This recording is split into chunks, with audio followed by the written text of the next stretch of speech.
For more than 20 years now, Star Wars has been more divisive than unifying.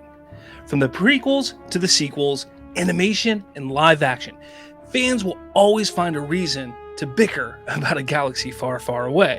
Unfortunately, that's all probably never going to change. However, the Obi-Wan Kenobi series has the potential to bring fans together, even more than The Mandalorian did. So let's lay out 5 reasons why the Obi-Wan Kenobi series is going to rock.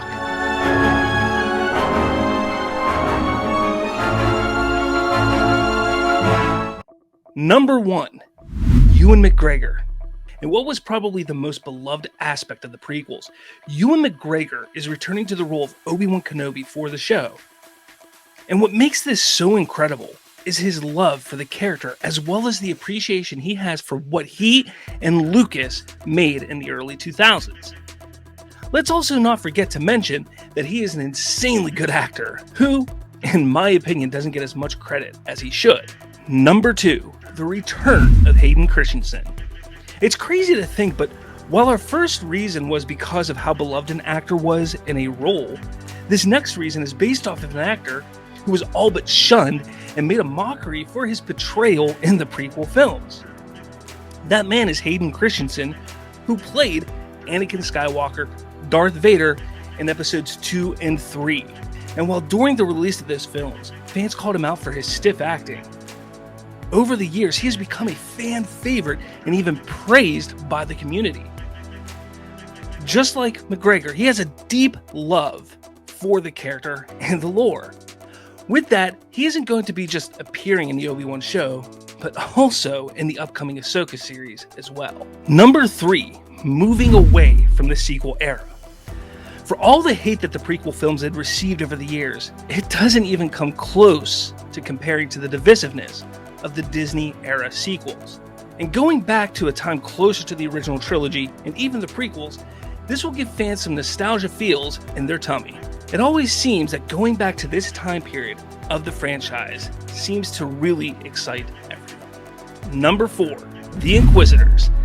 Since being introduced to the main canon during the run of the Rebels cartoon, the Inquisitors have become a staple in Star Wars lore and a favorite of many fans. To see them coming into live action will only enhance the appreciation and interest for these Jedi hunters. What might be the biggest unintentional aspect of bringing these characters to live action is how this will remove the bad taste of how underutilized the Knights of Ren were in the sequels. Not to mention that the Inquisitors are just 10 times more hardcore and cool than the Knights of Ren ever were. And number 5, finally, the emotional impact. After the events of Revenge of the Sith, Obi-Wan Kenobi went into hiding watching Luke from a distance. But we know during those 20 years between his lurking and training, there are many emotional beats and revelations that he would be coming to grips with.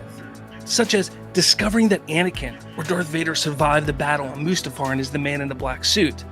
To Uncle Owen not allowing him to properly prepare Luke and blaming himself for Anakin's fall are just a few of what we have to look forward to.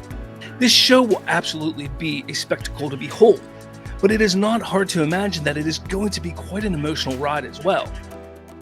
Obi-Wan is one of the most beloved characters in the franchise. Seeing him at his lowest will truly be hard to see, especially as he learns the truth of everything. But let us know your thoughts on Obi-Wan in the comments below. Is this the show that you've been looking for? Or is it a complete dud? And make sure you smash that like button and hit subscribe. With all that said, everyone, may the Force be with you.